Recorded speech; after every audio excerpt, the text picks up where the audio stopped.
중국 양나라라는 나라가 있었는데요. 양나라에 장승요라는 사람이 있었습니다. 이 사람은 그림을 너무 잘 그리는 사람이었어요. 그래서 한 절에서 이제 우리 여기에다가 좀 벽에다가 그림을 좀 그려달라고 그랬어요. 그래서 무슨 그림을 그렸는 줄 알아요? 용을 그렸습니다. 용. 용 2마리를 정말 멋있게 사실적으로 그린 거예요. 좀 이상한 부분이 있어요. 뭐가 이상했을까요? 사람들이 가만히 봤더니 용은 잘 그렸는데 눈동자를 안 그린 거예요. 눈동자를 안 그려가지고 사람들이 물어봤어요. 아니 거기 눈동자를 그려야지 왜 눈이 그냥 그렇게 허물듣기 해가지고 그 흰자만 있으면 어떡하냐. 눈동자를 그리라고. 그랬더니 장승요가 그렇게 얘기했죠. 뭐라고 얘기했어요? 눈동자를 그려놓으면 이 용이 살아서 올라가 버린다.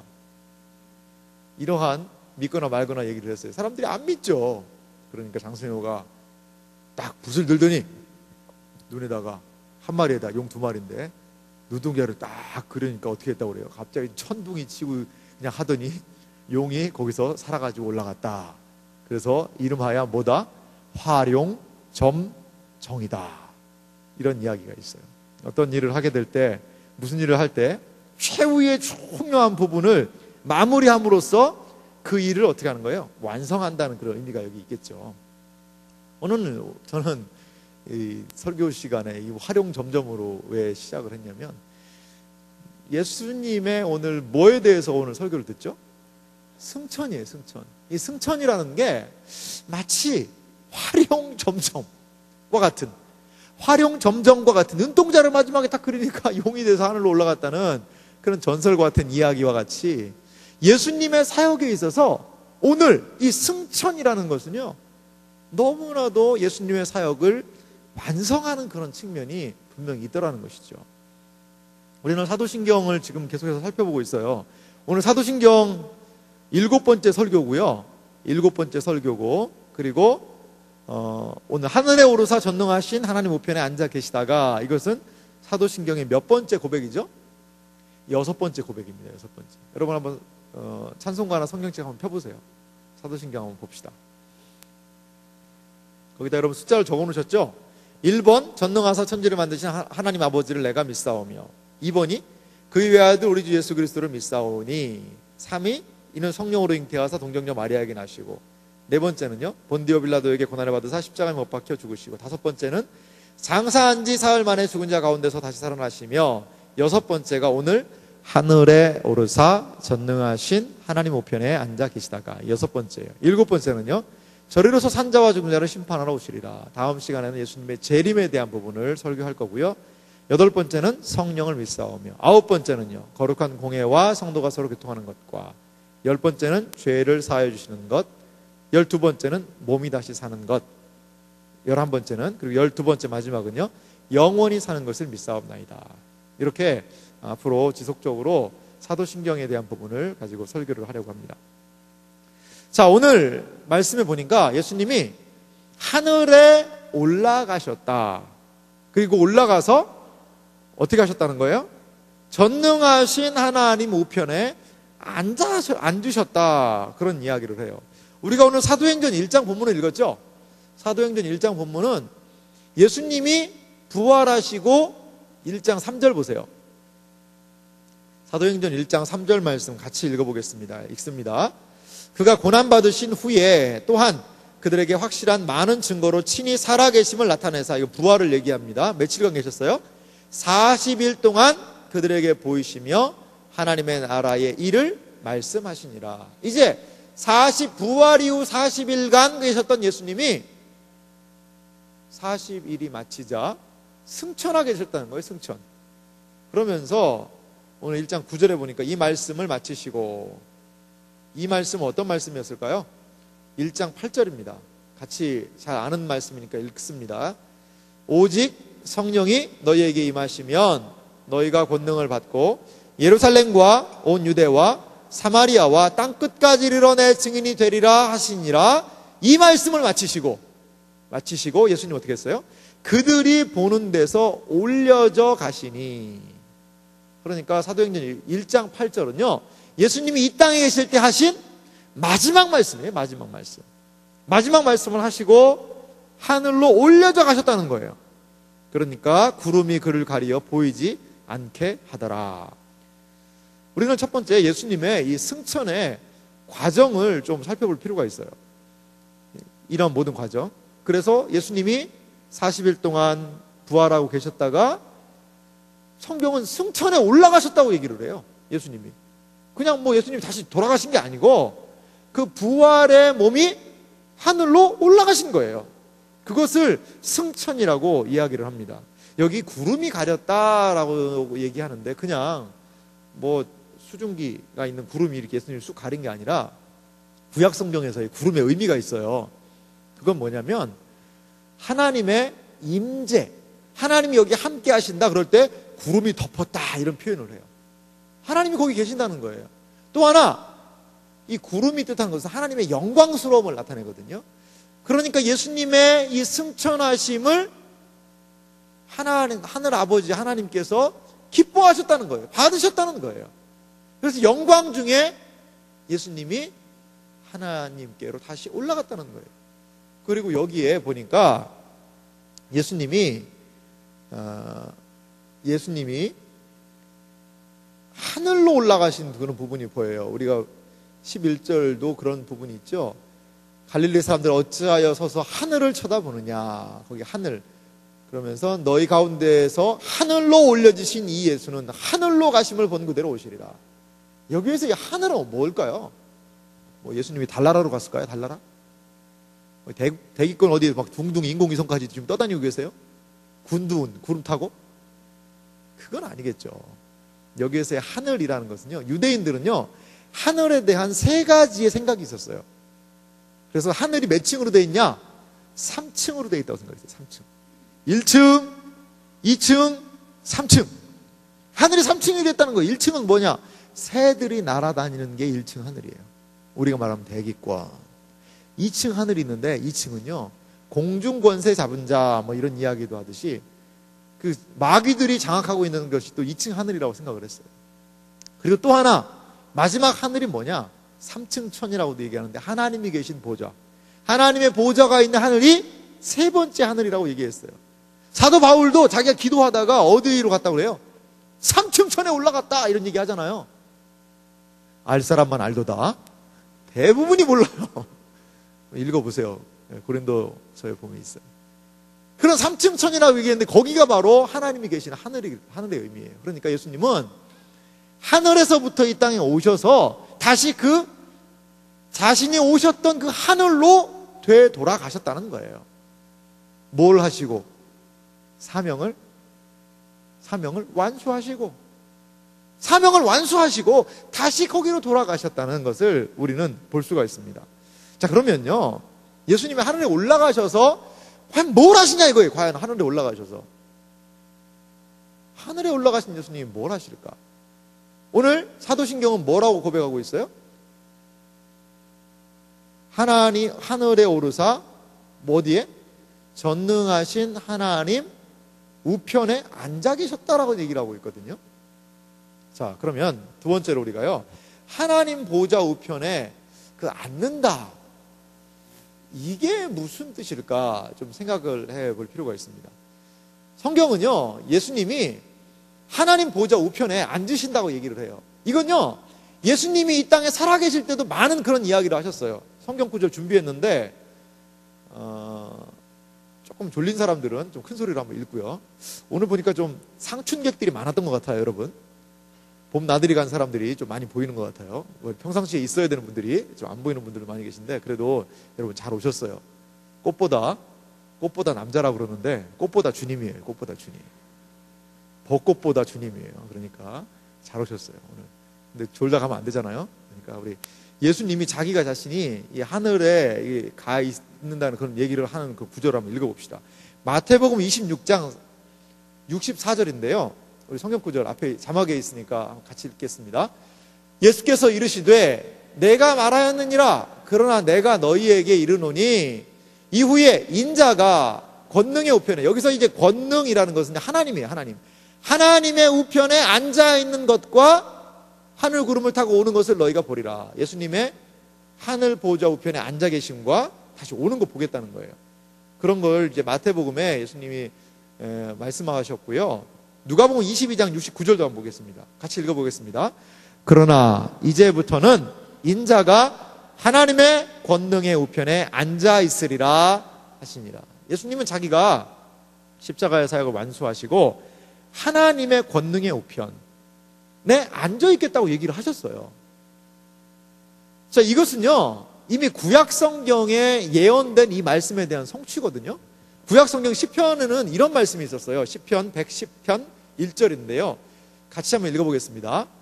여호와께서, 이제 하나님 성부께서 내 주, 다윗이 하는 말인데요. 내 주라는 건 누구예요? 가로쳐놨죠 제가. 예수 그리스도입니다. 내 주에게 말씀하셨다는 거예요. 내가는 누구겠어요? 그럼 내가는 누구예요? 성부 여호와죠. 여호와께서 내는 누구예요? 예수님이에요. 예수님. 내가 성부께서 성자로 하여금 원수들로 내 발판이 되게 하기까지 너는 내 오른쪽에 앉아 있으라 하셨도다. 그러니까 그 발판이라는 게 뭐냐면, 여러분 집에 소파 있죠? 소파 없는 사람도 있어요. 괜찮아요. 방석 있으면 돼. 방석. 그 소파에, 좀 큰 소파에는 수틀이라고 딸려오죠. 수틀이라고 있죠. 그래서 이게 발도 이렇게 떡 얹을 수 있는 거, 약간 그런 거 생각하면 좋아요. 고대 왕들이 딱 앉으면 의자가 높아요. 그럼 어떻게 되겠어요? 발이 동동 떠요. 그럼 얼마나 불편해. 이 허벅지가 저리잖아. 이렇게 둥둥 떠 있으면. 그럼 거기에 발판을 딱 세워요. 그러니까 성부께서 성자에게 모든 원수를 발판같이 삼아주겠다는 거예요. 딱 밟고 있는 거예요. 원수를 이긴다는 절대적인 표현이겠어요. 그렇게 하기까지 너는 내 어디 앉아 있어라? 오른쪽에 앉아 있으라는 거예요. 오른쪽에. 내 우편에 앉아 있으라는 거예요. 이러한 시편에 있는 말씀을 신약성경에서 예수님이 자신의 말씀으로 받으셨고 이렇게 될 것이다 라고 말씀하셨어요. 그래서 이렇게 승천하셔서 하나님 보좌 우편에 앉아 계시다는 것은 구약의 예언이었고 예수님도 미리 자기에게 있을 것을 말씀하셨어요. 그런데 이러한 모습이 성취된 것을 신약성경이 또 말하고 있다는 거예요. 그냥 우리가 뭐 상상으로 얘기하는 게 아니라, 왜 제가 이 시간에 이렇게 성경 구절을 계속해서 언급하는 이유는 성경적인 근거를 우리가 좀 알아야 되겠다는 거예요. 그래서 승천하신 예수님, 보좌 우편에 앉아 계신 예수님에 대해서 마태복음 16장은 이렇게, 마태복음 16장 이게 19절이죠. 19절 같이 한번 읽어볼까요? 같이 읽습니다. 주 예수께서 말씀을 마치신 후에 하늘로 올려지사 하나님 우편에 앉으시니라 라고 마가복음은 우리에게 분명히 얘기하고 있고요. 또 골로새서에 이런 말씀이 있어요. 골로새서 3장 1절인데요. 같이 한번 읽어보겠습니다. 그러므로 너희가 그리스도와 함께 다시 살리심을 받았으면 위의 것을 찾으라. 거기는 그리스도께서 하나님 우편에 앉아 계시느니라. 그리고 히브리서 마지막 한 구절부터 읽어볼게요. 12장 2절도 읽어보겠습니다. 같이 읽습니다.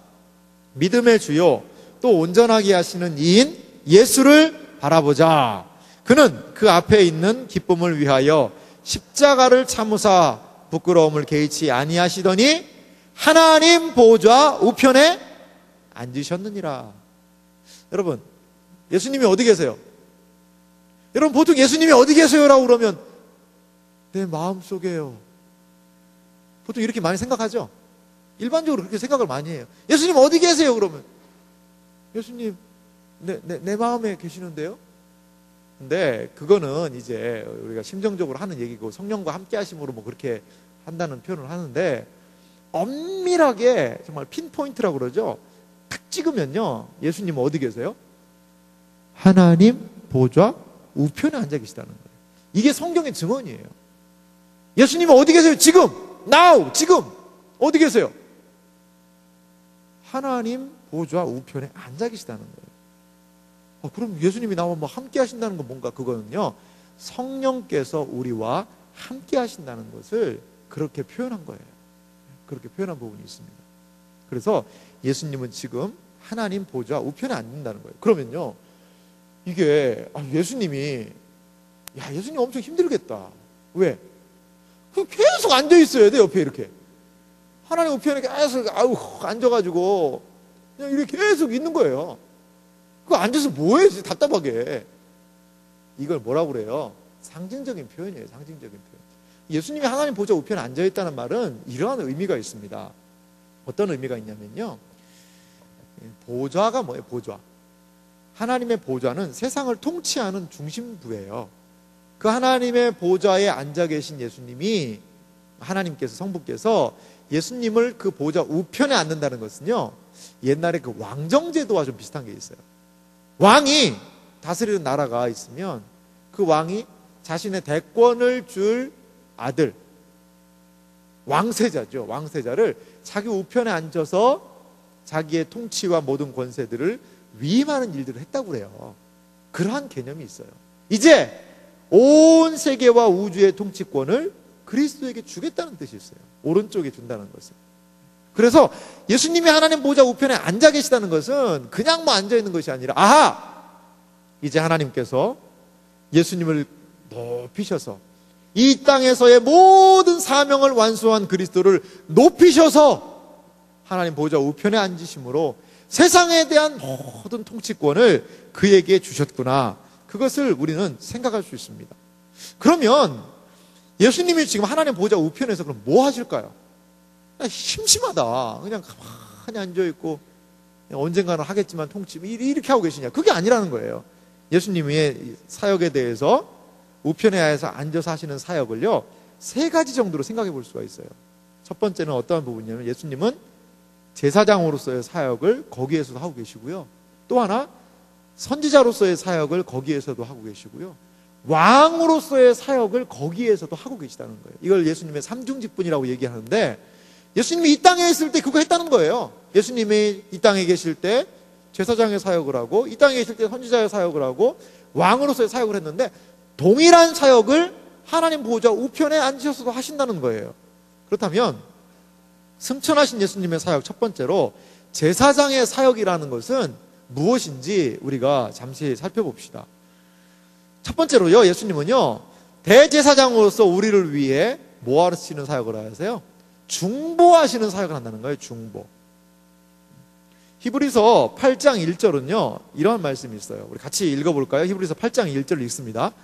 지금 우리가 하는 말은, 요점은 이러한 대제사장이 우리에게 있다는 것이라. 그는 하늘에서 지극히 크신 이의 보좌 우편에 앉으셨으니. 예수님을 뭐라고 불러요? 대제사장이라는 거예요.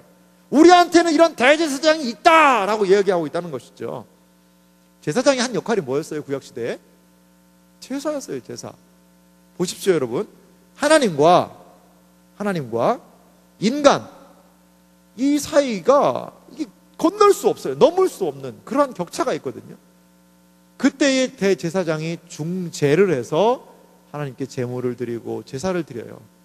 이게 바로 중보의 기능이에요. 중보. 둘을 연결시켜주는 기능이죠. 이것을 예수님이 하셨다는 거예요. 그래서 이 대제사장 되신 예수님은 하나님 보좌 우편에 앉으셔서 우리를 위해 기도하고 있다고 그래요. 로마서 8장에 이러한 말씀이 있습니다. 누가 정죄하리요? 죽으실 뿐 아니라 다시 살아나신 이 이는 그리스도 예수시니 그는 하나님 우편에 계신 자요 우리를 위하여 간구하시는 자신이라. 예수님이 하나님 보좌 우편에 앉으셔서 우리를 위하여서 간구하신다는 거예요. 기도하신다는 거예요. 그럼 우리는 이런 모습이 생각나겠죠. 하나님이 보좌 중앙에 앉아 계시고 예수님이 그 옆에 딱 앉아 계셔서 우리를 위해서 뭐하고 계세요? 주여 아버지 하나님, 주여 우리 수원제일교회 하나님 지켜주시고 예배에 좋은 친구들 없게 해주시고, 이렇게 예수님이 막 기도하시고 계시는 거예요? 아니, 우리 로마서 말씀에 의하면 그거잖아요. 여기서 기도한다는 의미가 바로 이제 중보라는 그런 의미가 있어요. 여러분, 만약에요, 어떤 사람이 백악관 앞을 갔어요. 백악관 앞에 가면 누구를 보고 싶을까요? 오바마 보고 싶지 않겠어요? 오바마? 대통령 보고 싶지 않겠어요? 아니, 내가 백악관까지 왔는데 대통령도 못 보고 가면 어떻게 되냐? 까치들발 들어가지고 어디 좀 보이나? 그러고 막 보이기도 하고 한번 보고 싶을 거예요. 어떤 사람이 백악관 앞에 서성거렸어요. 그리고서는 진짜 대통령 보고 싶은데, 근데 어떤 꼬마가 놀고 있는 거예요. 그래서 그 꼬마 잘해주고 이렇게 얘기를 했어요. 그래가지고 이제 가려고 그러는데 그 아저씨가 그러는 거예요. 아, 여기까지 왔는데 지금 대통령도 못 보고 가네. 그렇게 혼잣말로 얘기를 하듯이 했더니 그 아이가 그 말을 딱 들었어요. 아저씨, 대통령 아저씨 보고 싶으세요? 아저씨 보고 싶으세요? 그러니까 보고 싶지? 그래요? 저 따라오세요. 그러는 거예요. 이 꼬마가 뭐라 그러나. 이렇게 딱 따라갔더니 경비하는 데가 있잖아요. 거기에서 그냥 얘랑 갔더니 같이 들어가는 거예요. 그냥 제재를 안 해요. 이상하다. 그러고 그 안에 갔더니 또 제재를 안 해요. 그래서 따라오세요 아저씨. 그래서 쫄래쫄래 따라갔어요. 그래서 대통령이 집무실에 문을 삑 여는 거예요. 그랬더니 아빠, 이 아저씨가 보고 싶대. 그래가지고 대통령을 만났다는, 믿거나 말거나 그런 이야기가 있어요. 봐요. 이 아이가 이 아저씨를 자기 아빠 대통령한테 인도해 줬잖아요. 이 아이를 안다는 것 자체가, 이 아이를 안다는 거 하나 때문에 어떻게 해요? 대통령 만날 수 있는 거예요. 하나님의 보좌 우편에 우리 예수님이 앉아 계시다는 의미가 뭔지 아세요? 그것은요, 우리 아는 사람 하나를 거기다 심어 놓은 거예요. 우리 아는 사람 하나를 하나님 보좌 옆에 심어 놓은 거예요. 쉽게 얘기하면. 그래서 우리 아는 그분으로 인하여서 우리가 하나님과의 관계를 할 수 있게 되었다는 거예요. 마치 어린 아이가 대통령 앞에 인도하듯이 하나님의 보좌 우편에 예수님이 앉아 계시다는 것은 우리를 아는 사람, 우리를 아는 그분이, 예수 그리스도께서 우리의 모든 것을 아시는 그분이 하나님 보좌 우편에 계심으로 인하여 우리는 그분 때문에 하나님과의 친밀한 교제로 나아갈 수 있는 길이 열렸다는 거예요. 예수님이 기도하신다는 것은 상징적인 의미가 있어요. 막 할렐루야 아버지 하나님 이런 기도가 아니라 중보자로서 그분이 거기 계시다는 그 자체가 우리 신자들에게는요, 큰 위로가 되는 거예요. 위로가. 여러분, 이 세상에서요, 조금 높은 사람 아는 거 하나도 얼마나 여러분 좀 기분이 좋지 않아요? 그러지 않나요? 별로 안 좋은 것 같아요. 제가 예전에 기성용하고 악수를 한 적이 있습니다. 기성용. 여러분 아죠? 기성용. 프리미어리그. 요새 왜 이렇게 잘해? 결혼하면 그렇게 잘하는 거예요, 원래. 그래요. 기성용이 예전에 제가 섬기던 교회에 한국만 오면 들어왔었어요. 요즘은 한혜진 따라서 다른 교회 가지만. 그래가지고 항상 뒤에 앉아가지고 제가 기성용 선수하고 악수도 나누고, 한 번은 그때 뭐 좀 안 좋다고 그래가지고 좀 기도 좀 하겠다고 그랬더니 감사하다고 그러면서 가더라고요. 항상 아우디 타고 왔어요. 아우디. 그래요. 기성용하고 악수한 손이에요. 이 손이. 여러분, 저랑 악수 좀 많이 했으면 좋겠어요. 여러분, 특히 축구 좋아하는 친구들. 그래요. 이렇게 내가 그 아는 거 하나만도 엄청나게 우리는 어깨에 힘이 들어갈 거예요. 그런데 우리가 아는 분, 우리를 아시는 분, 이 땅에 계셨던 그분이 하나님 보좌 우편에 앉아 계시다는 것이, 이게 바로 중보자의 개념이에요. 여러분, 예수님이 하나님 보좌 우편에 앉아 계시다는 것이 그냥 하나님에 대해서 너무 막연한 그러한 것이 아니라, 예수님 때문에 내가 거기에 가겠구나, 예수님 때문에 내가 하나님과의 길이 열린 것이구나, 예수님이 계셔서 참 든든하다, 이렇게 여러분들이 생각을 하면 좋겠어요. 이게 바로 제사장, 중보자의 그러한 개념이라는 거예요. 그래서 예수님은요, 거기에서 우리에게 진정한 하나님과 우리를 연결시켜주는 중보의 제사장적인 기능, 대제사장의 기능을 하시는 분이세요. 그리고요, 두 번째 승천하신 예수님의 사역은요, 선지자의 사역을 하십니다. 선지자의 사역이라는 것은 뭘까요? 첫 번째, 예수님이요, 하나님 우편에 오르셔서 하신 일이 있어요. 그것을요, 요한복음 16장 17절은 예수님이 스스로 이렇게 얘기하셨거든요.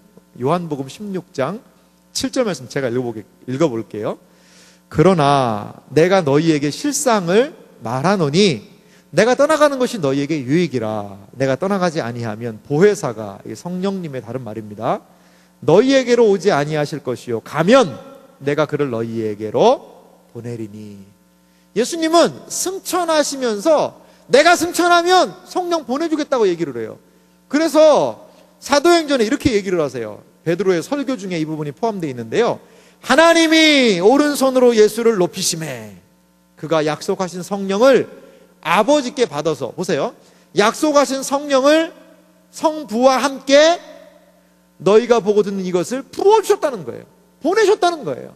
성령님이 이 땅에 오시게 된 것은요, 성부 하나님과 성자 예수님에 의해서 이 땅에 성령 하나님이 오시게 됐다는 거예요. 그래요. 예수님의 승천 때문에 성령님이 오시게 됐다는 거예요. 성령님이. 그래서 이 선지자 사역을 감당하게 하시는데요, 선지자 사역이라는 것은 무엇이냐면 하나님의 말씀을 깨닫게 하는 사역이에요. 이 하나님의 진리의 말씀, 이것이 우리에게 깨달아지는 거예요. 알아지는 거예요. 무엇을 통해서? 성령 하나님을 통해서. 여러분, 예수님을 믿는다는 게요, 우리는 교회에 와 있으니까 예수님을 믿는다고 얘기를 하죠. 하지만 이게요, 정말 엄청난 일입니다. 여러분, 엄청난 일입니다. 예수님 부활하셨다. 여러분, 이것이 믿어진다는 것은요, 너무나도 놀라워요. 오늘 한번 여러분 인계동이나 이런데 여기 화성 행궁 가가지고 지나가는 사람한테 예수님이 살아나시고요, 부활하셨어요 라고 얘기해 보세요. 지나가던 사람 붙잡고. 물론 교회 다니는 권사님 만나면 할렐루야 아멘 할 거예요. 하지만 생판 모르는 아주머니들은 야, 참 너도 참 걱정된다 이렇게 바라볼 거예요. 그래요. 이걸 믿는다는 것 자체가 참 쉽지 않은 일이거든요. 이 성경 말씀을 읽으면요, 황당무계한 일이 많아요. 너무나. 보리떡 5개, 물고기 2마리, 이걸로 5,000명이 먹었대요. 믿으시면 아멘. 그래요. 여러분들은 아멘 하니까 감사한데 이게 안 믿겨지는 사람들이 많다는 거예요. 그런데 놀랍게도요, 그게 여러분 아멘 하잖아요. 성령님이라는, 예수님을 믿게 될 때 성령님이 우리 안에 함께 하셔서 성경 말씀을 읽을 때 깨닫게 하시는 거예요. 목사가 이 앞에서 설교하고, 여러분들이 GBS 조장들이 앞에서 GBS를 인도하고, 선생님들이 가르치고 전사님들이 가르칠 때에 그때 뭐 은혜를 받았다, 알게 됐다, 야 좋다, 감사하다 라고 할 수 있는 모든 근거는 성령님이 우리에게 오셔서 깨닫게 해주시니까 그게 가능하다는 거예요. 깨닫게 해주시니까. 이게 바로 예수님의 사역 중에 선지자의 사역이라는 거예요. 주의 말씀을 깨닫게 하고 알게 하는 그 사역, 그 사역을 예수님은 지금 그 보좌 우편에 앉으셔서 지금도 수많은 목사들을 세우시고 선교사들을 세우시고 수많은 주의 사역자들을, 교사들을 세우셔서 당신의 말씀을 그 교회에 깨닫게 하시는 일들을 행하신다는 것입니다. 마지막으로요, 승천하신 예수님이 하시는 사역이 있어요. 승천하신 예수님은 왕으로서의 사역을 하신다는 겁니다. 왕이 하는 일이 뭘까요? 다스리고 통치하는 거예요. 예수님의 다스리는 것은요, 인간들이 다스리는 거와 달라요. 여러분, 이 나라에 주권이 미치고 있는 주권에 어떻게 다스려요? 공권력으로 다스리잖아. 공권력. 경찰력으로 막 검찰, 경찰 막 이런 거 해가지고 다스리고 있잖아요. 우리가 국가에 다스린다는 거 잘 못 느끼지만 어디 가서 고속도로 가면 나도 느끼죠. 막 그냥 카메라 찍어요. 그러니까 나는 160으로 가고 싶어. 무한 질주. 부악 하고 싶다가도 카메라 앞에서는 어때요? 순한 양이 돼요. 저는 110이 좋아요. 그러면서 이렇게 싹 가죠. 그러다 거기만 지나가면 또 부악 막 하고. 그 인간의 불법한 것들을 억제하는 게 그 공권력의 힘이 아니겠어요? 예수님은 그렇게 다스리지 않으시고요. 예수님의 다스림은요, 영적인 다스림이세요. 보이게 다스리는 게 아니라 영적인 다스림이에요. 그리고 예수님의 다스림은요, 우리의 마음을 다스린다는 거예요. 신자의 마음. 예수님은요, 그 우리의 신자의 그 통치의 영역으로서 마음을 다스리시고, 그리고 또한 예수님은 영원토록 다스리는 그런 부분이 있어요. 예수님은 결단코 사단에게 우리를 빼앗기지 않으시는 그러한 분이시라는 것을 여러분 기억하시기 바랍니다. 그래서 이렇게 예수님은 말씀과 성령을 보내셔서 이 신자들을 지속적으로 다스리고 계시고, 우리가 누구의 뜻에? 예수님의, 하나님의 말씀에요, 순종하게 하시는 거예요. 그게 예수님의 다스리시는 방식이에요. 하나님의 말씀에 여러분들이 순종하잖아요. 그것이 예수님의 다스림을 따라가는 거예요. 우리는 대한민국의 백성이지만 또 성경 말씀을 통하여서 하나님의 뜻을 알게 되고 하나님이 무엇을 기뻐하시는지 알게 돼요. 그래서 그것을 기뻐하면서 그것을 따라가는 삶, 그것이 바로 예수님의 통치의 삶이라는 것입니다. 사랑하는 이 자리에 계신 우리 청년들 여러분, 예수님의 승천 그리고 보좌에 앉으심은 우리에게 지금도 직접적인 영향들을 미치고 있어요. 그래서 우리로 하여금 이 세상에서 하나님을 알고 그리고 예수님을 믿고 하나님과 우리가 어떤 관계인지를 끊임없이 알게 해주시고 말씀을 깨닫게 해주시고 그리고 그분이 우리를 진정으로 다스리는 분이라는 것을 우리는 고백하면서 살아가는 거예요. 그러면은 이것이 우리의 삶 속에 어떠한 은혜를 줄까요? 자, 제가 말씀을 한 문제 준비했는데요. 골로새서 3장 1절에서부터 5절 말씀을 우리 같이 읽어보도록 합시다. 같이 읽습니다. 그러므로 너희가 그리스도와 함께 다시 살리심을 받았으면 위의 것을 찾으라. 거기는 그리스도께서 하나님 우편에 앉아 계시느니라. 위의 것을 생각하고 땅의 것을 생각하지 말라. 이는 너희가 죽었고 너희 생명이 그리스도와 함께 하나님 안에 감추어졌음이라. 우리 생명이신 그리스도께서 나타나실 그때에 너희도 그와 함께 영광 중에 나타나리라. 그러므로 땅에 있는 지체를 죽이라. 곧 음란과 부정과 사역과 악한 정욕과 탐심이니 탐심은 우상 숭배니라. 그렇습니다. 우리는 예수님의 승천, 예수님의 보좌 우편에 앉아 계시다는 것을 믿는 사람들은 위의 것을 찾는 일들, 땅의 것들만이 아니라 그 위의 것을 추구하는 정신이 필요하다는 거예요. 그게 바로 승천하신 예수님을 우리 가운데서 생각하며 살아가는 모습이에요. 또 하나 성경 구절 읽어볼까요? 빌립보서 2장 3장 20절과 21절입니다. 같이 읽어봅시다. 그러나 우리의 시민권은 하늘에 있는지라. 거기로부터 구원하는 자 곧 주 예수 그리스도를 기다리노니 그는 만물을 자기에게 복종하게 하실 수 있는 자의 역사로 우리의 낮은 몸을 자기 영광의 몸의 형체와 같이 변하게 하시리라. 아멘. 그렇습니다. 우리의 시민권이 어디 있다고요? 하늘에 있다는 거예요. 여러분 민증 있죠? 민증. 아직 민증 없는 사람 없을 거예요. 민증은 보면 뭐예요? 대한민국 사람이에요. 한국 사람이라고 나와요. 주민등록 번호도 있고. 여러분은 이 땅에서 대한민국 국민으로 이중 국적자도 있을 수 있어요. 오늘 앤서니도 왔네요. 미국 국적자도 있네요. 그래요. 우리나라가 소속된 그 나라가 있어요. 다 있는데 오늘 성경은 뭘 얘기하고 있어요? 우리의 또 오리지널리티, 소속은 어디라는 거예요? 하늘의 시민권이 있다는 거예요. 여러분들에게 하늘의 시민권이 있다는 건 믿으시기 바라요. 그게 바로 하나님 보좌 우편에 앉아 계신 예수님으로 인하여 그 하나님과 더불어 내가 연합되어 있고 예수님과 더불어 내가 연합되어 있고 나도 그러한 하늘의 시민권이 있는 존재구나. 그것을 여러분들이 믿으면서 신앙생활을 했으면 좋겠습니다. 예수님 부활 승천하셨어요. 그리고 승천하셔서 아무 일도 하지 않은 것이 아니라 우리를 위해 중보자로 계시고 기도하고 계시고 우리의 기도를 도우시며 우리가 어떠한 존재인지를 지금도 밝히 말씀하고 계시다는 거예요.